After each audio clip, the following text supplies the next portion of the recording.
গোসাইগাঁৱৰ বিপিএফৰ হৰাইবিল ব্লক সমিতিৰ ষষ্ঠ ত্ৰিবাৰ্ষিক অধিৱেশন গোসাইগাঁও সদৰ চহৰৰ সংলগ্ন হাব্ৰুবিল UN খেলপথাৰত বুধবাৰে দিনজোৰা কাৰ্যসূচীৰে বিপিএফ দলৰ হৰাইবিল ব্লক সমিতিৰ ষষ্ঠ ত্ৰিবাৰ্ষিক অধিৱেশন অনুষ্ঠিত হয়। মুকলি সভাত মুখ্য অতিথি হিচাপে বিপিএফৰ সভাপতি হাগ্ৰামা মহিলাৰে উপস্থিত থাকি ভাষণত প্ৰমোদ বড়োক তীব্ৰ ভাষাৰে সমালোচনা কৰে। আৰু সভাত বিধায়ক ৰবিৰাম নাৰ্জাৰী, মৃত্যুঞ্জয় নাৰ্জাৰী, ৰহিন্দ্ৰ ব্ৰহ্মৰ লগতে দলৰ নেতৃবৃন্দ উপস্থিত থাকে। ডেলিগেট সকল আহিছে আৰু চৰাইবিল সমষ্টি হিচাপে কেনেকৈ ষ্ট্ৰং কৰিব লাগে এইবিলাক বিষয় লৈ আলোচনা হৈছে। আলোচনা শেষ হোৱাৰ পিছত এতিয়া অপেন মিটিং আছিল। এই অপেন মিটিঙত ৰবিৰাম নাৰ্জাৰী ডাঙৰীয়াও আহিছে, বহুত কথা ক'লে। বিপিএফ দলৰ ভৱিষ্যত আমি কেনেকৈ কাম কৰি যাম বা কেনেকৈ ষ্ট্ৰং কৰিম, চৰকাৰ আহিলে আমি কি কাম কৰিম, এইবিলাক গোটেই কথা ৰবিৰাম নাৰ্জাৰী ডাঙৰীয়াও কৈছোঁ, ময়ো জনাই দিছোঁ। আমি যিখিনি পাৰে চৰকাৰ অহাৰ পিছত যিখিনি কাম কৰিব পাৰে এইবিলাক কাম আমি ঘোষণা কৰিছোঁ। কথা সেইটোৱে, বেলেগ একো নাই। বাছ এইবিলাক ইউজি ব্ৰহ্মৰ কথা ৰাইজে কওক। আমাৰ চৰকাৰৰ দিনত কি হৈছিল, কোনে কৰিছিল সেইবিলাক ৰাইজে ক'ব, মই ক'বলৈ নাযাওঁ। আমাৰ চৰকাৰৰ দিনত কোনে গণ্ডগোল কৰিছে, কোনে আন্দোলন কৰিছে, কোনে বোমা ফুটাইছে এইবিলাকতো ইউপিএফএল দলতে চব আছে। প্ৰমোদ বড়োটো নিজে কৈ লোৱা, যদি বিটিআৰ চুক্তিটো যদি আখৰে আখৰে পালন নহয় তেতিয়াহ'লে মই একজন কেবিনেট মিনিষ্টাৰৰ ঘৰত যাই পেলাই ছুইচাইড কৰিম বুলি কৈছে। এইটো প্ৰমোদ বড়োৰ কথা, এইটো প্ৰমোদ বড়োৰ কথা। সেইটোকে কৈছোঁ মই, যিহেতু 8 তাৰিখ এপ্ৰিলটো যিহেতু 5 বছৰ পূৰণ হয়, তেতিয়াহ'লে প্ৰমোদ বড়োৰ যিটো ছুইচাইড কৰাৰ দিন তাৰিখ এইটোতো 9 তাৰিখ পৰিব না, এপ্ৰিল 9 তাৰিখ পৰিছে। এইটোৱে কৈছোঁ মই, 8 তাৰিখ এপ্ৰিলত 5 বছৰ পুৰা। যিহেতু চুক্তিটো আখৰে আখৰে আজিৰ দিনত ৰূপায়ণ হোৱা নাই, সি নিজে মৰিম বুলি কৈছে ছুইচাইড কৰি। তো সেইটোকে মই ৰাইজক জনাই দিছোঁ যে যিহেতু 8 তাৰিখ 2025 8 তাৰিখে 5 বছৰ পুৰা হয়, 5 বছৰ কমপ্লিট হয়, তেতিয়াহ'লে তাৰ যিটো ছুইচাইড দিন তাৰিখ এইটো 9 তাৰিখ এপ্ৰিল পৰিছে। আমাৰ চৰাইবিল ব্লক কমিটি বিপিএফৰ এটা কনফাৰেন্স চলিছে আৰু তেখেতসকলে এদিনীয়া কাৰ্যসূচী লৈ পেলাই আমাৰ এই সমষ্টিখনৰ কনফাৰেন্সটো আজি পাতিলে। গ্ৰাম্য মহিলাৰী ডাঙৰীয়া দেৱে মুখ্য অতিথি হিচাপে তেখেতে উপস্থিত থাকি পেলাই বিপিএফ দলৰ ভৱিষ্যত আমাৰ যিটো কাৰ্যপন্থা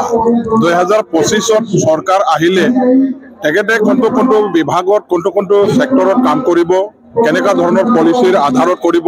এই গোটেইখিনি ৰাইজক তেখেতে সম্বোধন কৰি পেলাই যিটো ঘোষণা কৰিলে, ৰাইজে খুব ভালকৈ তেওঁলোকে গ্ৰহণ কৰিছে, বুজি পাইছে। আৰু তেনেকুৱা ধৰণৰ এটা ভিজনাৰী লিডাৰৰ দৰকাৰ বিটিচি অঞ্চলত, কিয়নো যোৱা 15টা বছৰত গ্ৰাম্য মহিলাৰী ডাঙৰীয়া দেৱে যেতিয়া বিপিএফৰ চৰকাৰ বিটিচিৰ চৰকাৰ চলাইছিলে, তেতিয়া বিটিচি অঞ্চলৰ ৰাইজে কোনেও তেনেকুৱা ধৰণৰ ইমান উন্নতিৰ কাম কৰিব পাৰিব বুলি আশা কৰা নাছিল।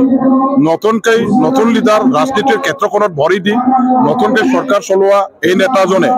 ইমান বৰ উন্নতিৰ যে কাম কৰিব সেইটো কেতিয়াও কল্পনা কৰা নাছিল। তথাপিও গ্ৰাম্য মহিলাৰ যিটো কাম কৰিলে মানুহবিলাকে আচৰিত পাইছে আৰু তেখেতকে এতিয়া উন্নয়নৰ কাৰণে এটা কাম কৰিব পৰা এজন দক্ষ নেতা হিচাপে স্বীকৃতি প্ৰদান কৰিছে। এতিয়া বিপিএফৰ বাহিৰে এতিয়া চাওক, ইউপিএফএল দলৰ বিটিচি চৰকাৰ চলিছে, 5টা বছৰ উকলি যাবৰ কাৰণে মাত্ৰ 5-6 মাহে আছে। তেওঁলোকৰ আমোলত ক'বলৈ গ'লে এতিয়া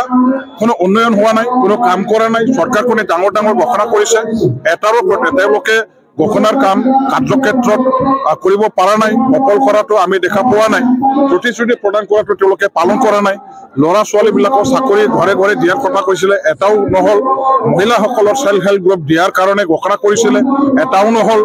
আৰু বড়োলেণ্ড অঞ্চলত যেনেকুৱা ধৰণৰ উন্নতি কৰিবৰ কাৰণে কিছুমান ইণ্ডাষ্ট্ৰী বহুৱাবৰ কাৰণে কথা কৈছিলে, প্ৰতিশ্ৰুতি দিছিলে, এইবিলাক ৰূপায়ণ নহ'ল, এইবিলাক এটাও নহ'ল। তাৰ পাছত আপোনালোকে চাব বিটিচি অঞ্চলত আমাৰ যিমান হেজাৰ ভেঞ্চাৰ স্কুলবিলাক আছে, এই ভেঞ্চাৰ স্কুলবিলাকৰ প্ৰভিঞ্চিয়েলাইজেশ্যনৰ কাৰণে তেওঁলোকৰ একৰ্ডত আছিলে, সেইবিলাক এটাও তেখেতসকলে আজি প্ৰভিঞ্চিয়েলাইজ কৰিব নোৱাৰিলে, ৰূপায়ণ কৰাটো নহ'ল। আমাৰ হেজাৰ এনডিএফবিৰ যুৱক যুৱতীসকল যিসকলে চাৰেণ্ডাৰ কৰিলে তেখেতসকলক এজনকো চাকৰি নিদিলে তেওঁলোকৰ আজি পুনঃসংস্থাপনৰ কাৰণে আৰ্থিক অনুদান হিচাপে গভৰ্ণমেণ্টে যিমান দিছিলে সেই আৰ্থিক অনুদান দিয়াৰ বেলেগাতো তেখেতসকলে সংগঠন গ্ৰুপ এইবিলাক চাই মিলি আজি বঞ্চিত কৰিছে বহুজনে আজিলৈকে পোৱা নাই শ্বহীদ পৰিয়ালৰ আমাৰ যিসকল মানে হেৰি আছে আৰ্থিক অনুদান গভৰ্ণমেণ্টৰ পৰা 5 লাখকে পাব লাগে সেইখিনি আজি তেখেতসকলে দিবলৈ সামৰ্থ্য নহল আজিলৈকে আমাৰ শ্বহীদ পৰিয়ালে পইচা পোৱা নাই বিভিন্ন ধৰণৰ আজি তেখেতসকলে ব্যৰ্থতা আমাৰ এই 5টা বছৰ তেওঁলোকে যেটো দেখুৱাইছে ইয়াৰ কাৰণে বিটিসি বাকি ৰাইজে আজি ক্ষুব্ধ হৈছে আৰু বিপিএফ দলকে চৰকাৰত আনিবৰ কাৰণে সহযোগ আগবঢ়াবৰ কাৰণে আজি আমাৰ ৰাইজৰ পৰা সহাৰিটো আমি লাভ কৰিছো কনফাৰেন্সত মানুহবিলাকে যেনেকা ধৰণৰ সহযোগ আগবঢ়াইছে সহাৰি জনাইছে শুনিবলৈ তেখেতসকলে মানে আমাক সহযোগ আগবঢ়ালে ইয়াৰ পৰাই বুজিব পাৰো যে বিটিসি অঞ্চলৰ মানুহবিলাকে সঁচা অৰ্থত আজি এটা মানে চেঞ্জ বিচাৰিছে change for development change for মানে ৰাইটছ উন্নয়নৰ কাৰণে অধিকাৰৰ কাৰণে চেঞ্জ এটা বিচাৰিছে আগ্ৰামা মহিলাৰী ডাঙৰদেৱক আগত ৰাখি এইটোকে আজি আমাৰ এই কনফাৰেন্সত আমি দেখিবলৈ পাইছো আৰু ইয়াৰ কাৰণে মই চৰাইবিল সমষ্টিবাসী ৰাইজ আৰু কৰ্মীসকলক ধন্যবাদ জ্ঞাপন কৰিছো আৰু বিটিসি বাকি ৰাইজলৈ মই অনুৰোধ কৰিম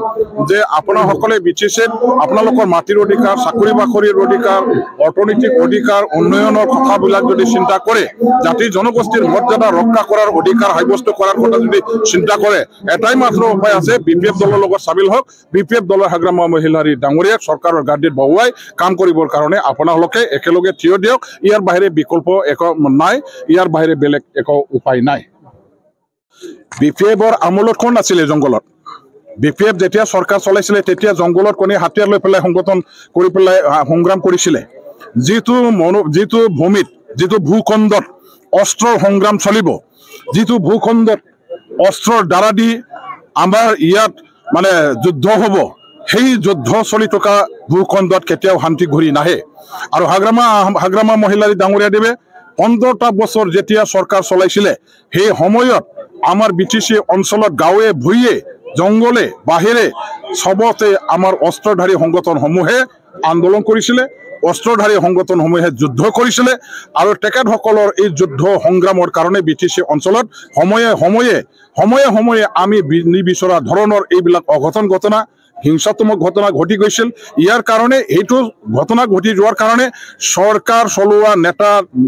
চলোৱা দলবিলাকক চৰকাৰক আমি দোষাৰোপ কৰিব নোৱাৰো সেইটো সেই সময়ৰ এটা পৰিস্থিতি সেই সময়ৰ এটা সংগ্ৰামৰ এটা ঘটনা আৰু এই সংগ্ৰাম যেহেতু এতিয়া এটা ভাৰত চৰকাৰৰ লগত চুক্তি কৰাৰ দ্বাৰা দি সমাপ্ত হৈ গ'ল আৰু সংগ্ৰামটো শেষ হোৱাৰ লগে লগে অস্ত্ৰধাৰী সংগঠনসমূহে যেহেতু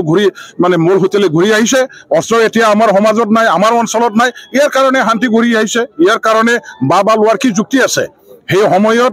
তেখেতসকলে গভৰ্ণমেণ্টৰ লগত আলোচনা চলাই থকা মানে অৱস্থাত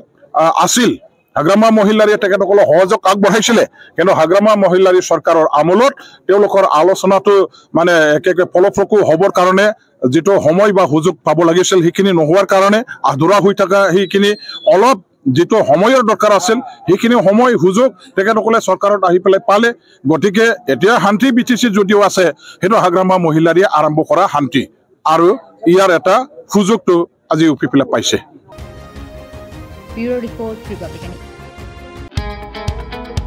মহানগৰীত উৎকৃষ্ট হোটেল দ্য ভিলা আদৰ্শপুৰ বাৰ্লিন নম্বৰ 1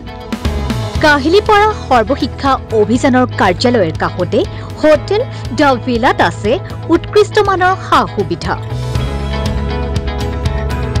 য'ত আছে আটকধুনীয়া কোঠা লগতে পাব লাক্সাৰি সুইট আৰু ডিলাক্স ৰুম তদুপৰি ৰেষ্টুৰেণ্টত পাব আপোনাৰ মন পছন্দৰ সুস্বাদু খাদ্য আৰু পাব বাৰ আৰু সুইমিং পুল দ্য ভিলাত পাব আপুনি নৈসংগিক পৰিৱেশ আৰু সুস্বাদু খাদ্যৰ সম্ভাৰ